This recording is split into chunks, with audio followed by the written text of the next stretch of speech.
نجم سیٹھی پر الزام لگایا اور الزام لگایا ہے حامد میر صاحب نے.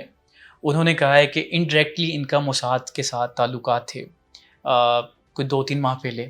سر کیا پاکستانی ایک صحافی، موساد اسرائیلی ایجنسی ہے، ہمارے ہاں جو سب سے دنیا کی بری ترین ایجنسی اگر ہم کسی کو سمجھتے ہیں وہ موساد ہے، تو سر کیا ایک صحافی کے انڈائریکٹلی ان سے تعلقات ہو سکتے ہیں؟ پہلی بات تو یہ کہ خود ان کے بارے میں بھی بہت سارے لوگوں نے بہت سا کچھ کہا ہوا ہے حامد میر صاحب کے بارے میں. جی میں سمجھتا ہوں کہ ان کو یہ نہیں کہنا چاہیے تھا، اور میں وثوق سے کہہ سکتا ہوں کہ کوئی بھی بات اور ان کے بارے میں کہی جا سکتی ہے، لیکن نجم سیٹھی جیسا بندہ کبھی اس طرح کی حرکت کرنے کا تصور بھی نہیں کر سکتا ہے. میں ان کے بہاف پہ بڑے وثوق سے کہہ رہا ہوں.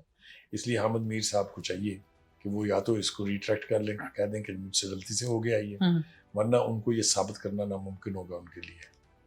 لیکن سر اس طرح کی سٹیٹمنٹ جب اسرائیل کو ایکسیپٹ کرنے کی باتیں ہو رہی ہیں، میں نے کہا ہے کہ نہیں دینی چاہیے، اور اسرائیل کو ایکسیپٹ کرنے کے بارے میں میں نے آپ کو کیٹیگوریکلی بتا دیا کہ ابھی مجھے کوئی اتنا بڑا قداور لیڈر پاکستان میں دکھائی نہیں دیتا جو یہ فیصلہ کرے اور پھر سروائیو بھی کر جائے. سر آپ نے کہا کہ میر صاحب پہ بھی اس طرح کے بہت سارے الزامات ہیں. سر کس طرح کے الزامات ہیں؟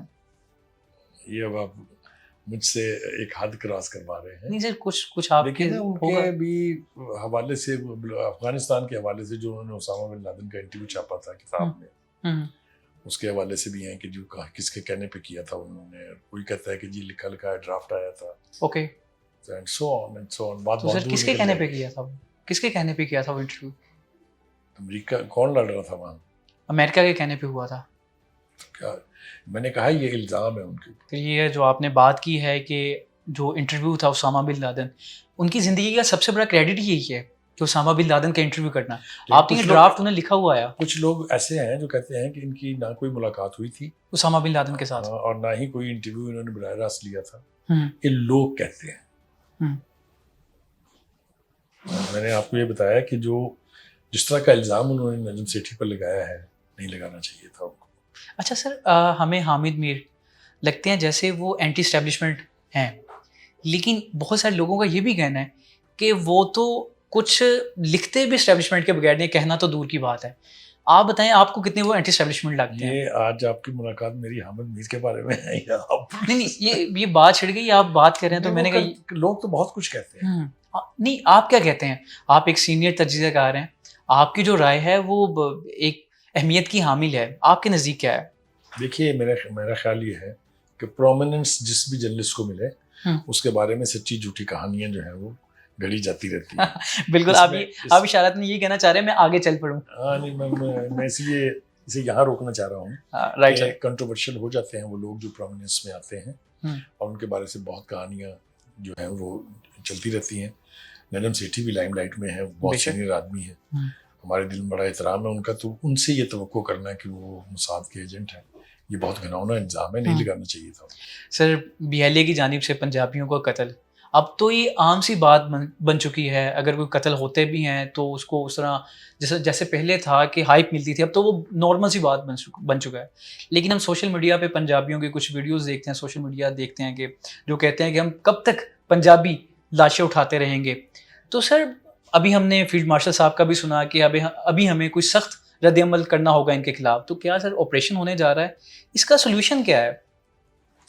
دیکھیے اگر میں آپ کو ان کی کنونشن سینٹر والی تقریر دوبارہ ریکال کروں تو انہوں نے کہا تھا کہ یہ 1500 سے 2000 کے قریب لوگ ہیں جو را سپورٹڈ ہیں.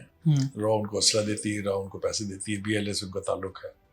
ایک دو اور تنظیموں کو نام لیا انہوں نے، BFA ہے، وہ بھی ہے. تو انہوں نے کہا تھا کہ ان کو ہم ایلیمینیٹ کر دیں گے. آپریشن ان کے خلاف ہو رہے ہیں، لوگ مارے جا رہے ہیں اس میں بھی. یہ جو ریسنٹ حملے ہوئے ہیں یہ لاسٹ ڈچ ایفرٹ ہے ان کی طرف سے. اوکے. یہ جو پنجابیوں کے حوالے سے بات کی یہ بڑی انفارچونیٹ بات ہے، اس لیے کہ پنجاب کا دل بہت بڑا ہے.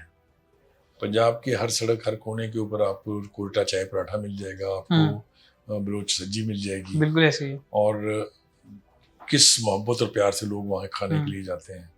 تو اللہ کا شکر یہ ہے کہ پنجاب میں اس کے اوپر کوئی ریئیکشن آج تک ہمیں دیکھنے کو نہیں ملا، اور اللہ کرے کبھی ملے بھی نہ.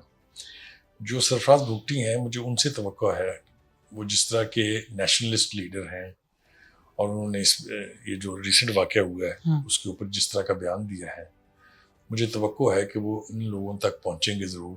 ان کو ایلیمینیٹ کیے بغیر کوئی گزارا نہیں، کوئی راستہ ہی نہیں ہے. سر آپریشن تو چل رہا ہے، لیکن اب کس طرح کا آپریشن ہے؟ یہ جو کور کمانڈر میٹنگ ہوئی ہے ایک دن پہلے، اس میں فتنۃ الہندوستان کے بارے میں کلیئر کٹ تھا کہ ہم کوئی کچھ بڑا کرنے جا رہے ہیں. کیا بڑا ہو سکتا ہے سر؟ یہ آپریشن ضرب عضب اور رد الفساد کی طرح کا آپریشن ہوگا. لیکن سر جو پاکستان کی سیاسی جماعتیں ہیں، جے یو آئی لے لیجیے، آپ پی ٹی آئی لے لیجیے، وہ تو مخالف ہے اس آپریشن کی. پہلی بات تو یہ ہے کہ وہ مخالف ہیں اس آپریشن کے جو آلریڈی لانچ ہوا ہوا ہے، استحکام پاکستان پروجیکٹ. ان کو جس چیز کا خطرہ ہے، پی ٹی آئی کے جو کنسرن ہے وہ یہ ہے کہ جن لوگوں کو انہوں نے لا کے بسایا تھا یہاں، شاید یہ ہاتھ ان تک بھی پہنچے گا، جو ان کے ووٹر بھی ہیں، جو ان کے سپورٹر بھی ہیں. لیکن اس کنسرن کو ایک طرف رکھ کے اگر آپ پاکستان کی انٹیگریٹی کے حوالے سے سوچیں تو nobody is our friend who is against Pakistan. میرا ذاتی خیال یہ ہے کہ ایک بڑے آپریشن، ملٹری آپریشن کی ضرورت ہے. ایریاز ہیں وہاں پر بلوچستان میں جہاں پر ان کی کنسنٹریشن ہے، وہاں جس کو کہتے ہیں نا ایکسٹینسو آپریشن کرنا پڑے گا، road to road, room to room, house to house. تب جا کے ان کی اسکیننگ ہوگی، تب جا کے یہ فتنہ جو ہے قابو میں آئے گا. اب دیکھتے ہیں کہ ملٹری کی لیڈرشپ جو ہے وہ کیا فیصلہ کرتی ہے. آپ نے ٹھیک کہا کہ کل کی کور کمانڈر کی میٹنگ جو تھی اس میں بڑا اسٹرکٹ قسم کا رویہ اور ایٹیچیوڈ ہم نے دیکھا ہے. دیکھتے ہیں کہ اب یہ اونٹ کس کروٹ بیٹھتا ہے. یہ افغانستان کے لیے دروازے کھولنا، مہمان نوازی کے لیے ہاتھ پھیلانا، اس نے نقصان نہیں پہنچایا ہمیں؟ بس عمران خان صاحب تو ابھی بھی حق میں ہیں کہیں نہ کہیں. کئی دہائیوں سے وہ قیمت ہم ادا کر رہے ہیں، اور ان کے دور میں اس میں اور زیادہ عروج اس کو حاصل ہوا جب وہ پریزیڈنشل پارڈنز دی گئیں ان لوگوں کو جن کو سزائیں ہوئی ہوئی تھی یہاں ٹیررسٹ ایکٹیویٹیز کے حوالے سے. پھر خود خان صاحب نے بیٹھ کے کہا کہ 40,000 کے قریب ہم لوگ لا کے بسا رہے ہیں، جن میں سے 8-10,000 کے قریب وہ کہتے ہیں جنگجو ہیں، مگر وہ بھی ٹھیک ہو جائیں گے. تو جب آپ اس طرح کے کام کریں گے، جیلیں توڑوائیں گے، وہاں سے آپ فرار کروائیں گے. آپ کو یاد ہوگا ڈی آئی خان کی جیل، پردھان کی جیل ٹوٹی تھی. تو انفارچونیٹ ہے یہ. ہمیں ایسے لوگوں کو نہ اسپانسر کرنا چاہیے، نہ انکریج کرنا چاہیے. وہ جو پاکستان کے وجود کے خلاف ہیں وہ ہمارے دوست کیسے ہو سکتے ہیں؟ تو any way this is very unfortunate. ہم توقع کرتے ہیں کہ ہماری فوج جو ہے وہی ہماری جان ان سے چھڑوا سکتی ہے. سیاسی حکومتوں کے بس کی بات نہیں. سر اب تک کی اس گورنمنٹ کی کارکردگی اگر سطح غربت سے دیکھیں تو 40% لوگ نیچے آ چکے ہیں. بے روزگاری بھی تقریباً 5 سال پہلے 6.5% تھی، اب 22% ہو گئی ہے. لیکن ہم نے دیکھا مہنگائی کی جو شرح ہے وہ 23% سے کم ہو کر 4.6 پہ آ گئی ہے. سر مہنگائی کی شرح تو کم ہوئی ہے لیکن باقی چیزیں بڑھ چکی ہیں، اور عام آدمی ابھی بھی شکوہ ہی کرتا ہے کہ ہمارے لیے کچھ بہتر نہیں ہو رہا. تو سر آپ اس گورنمنٹ کی کارکردگی کو کیسے دیکھتے ہیں؟ دیکھیں اس گورنمنٹ کو جو 2 بڑے چیلنجز تھے، ایک تھی اکنامک اسٹیبلٹی اور دوسری تھی isolation in the international world. اگر آپ پیورلی ان کو ان 2 چیزوں پر پرکھیں تو آپ ان کی پرفارمنس کو اگر ایکسیلنٹ نہیں تو ریمارکیبل ضرور کہیں گے. اوکے، کوئی 2 رائے نہیں اس کے بارے میں. کیونکہ آپ یہ دیکھیے کہ آئی ایم ایف کے بارے میں خطوط لکھے گئے، مظاہرے کیے گئے ان کے ہیڈ آفیسز کے سامنے کہ قرضہ نہ دیں، اور پاکستان کی گورنمنٹ نے انشور کیا کہ ہم ان سے ایسی ڈیل کریں، ایسے حالات ان کو دکھائیں کہ وہ قرضہ ملا. ہمارے دوستوں کے بارے میں کہا گیا کہ جائیں گے وہاں تو جوتیاں پڑیں گی ان کو، اب اس طرح کوئی منہ نہیں لگائے گا. اسی سعودی عرب نے رول اوور کیا، اسی چائنا نے رول اوور کیا، اسی یو اے ای نے رول اوور کیا، اینڈ سو آن. اینڈ اب وہاں انویسٹمنٹ کے لیے بھی آ رہے ہیں. تو اس اعتبار سے تو ان کی پرفارمنس جو ہے از ریمارکیبل. رائٹ. بات آپ نے ٹھیک کی ہے کہ قیمتیں کم کرنے کا مطلب یہ نہیں ہے کہ گراس روٹ لیول پہ عام آدمی کی زندگی آسان ہو گئی ہے. بجلی کے بل دیکھ لیجئے، گیس کی قیمتیں بڑھنا دیکھ لیجئے، پیٹرول کی قیمتیں بڑھنا دیکھ لیجئے. تو یہ میں ضرور آپ کے ساتھ اتفاق کرتا ہوں کہ گراس روٹ لیول پر بھی عام آدمی کی زندگی اتنی بہتر نہیں ہوئی ہے کہ آپ کو لگے کہ معاشرے میں کوئی چینج آئی ہے. However, having said that, میرا خیال یہ ہے کہ اگر یہ گورنمنٹ رہتی ہے، اسٹیبلٹی اس میں مزید اور آتی ہے، تو یہ توقع ضرور کی جا سکتی ہے ان سے کہ یہ بہتری کی طرف جائیں گے. لیکن جیسا میں نے کہا کہ ہر گورنمنٹ جو ہے وہ اپنی پرفارمنس کے اعتبار سے ہی گیج کی جاتی ہے، انالائز کی جاتی ہے. Let us hope for the best. Sir بس ہم اختتامی مراحل کی طرف جائیں گے. سر ہمیشہ بھارت کا نیریٹو دنیا بھر میں مضبوط مانا جاتا تھا، سمجھا جاتا تھا، لیکن ابھی حال ہی میں جو جنگ ہوئی، آپریشن بنیاد المرصوص ہوا، اس کے بعد ہم نے دیکھا کہ پاکستانی بیانیے کو سپورٹ بھی ملی، مضبوط بھی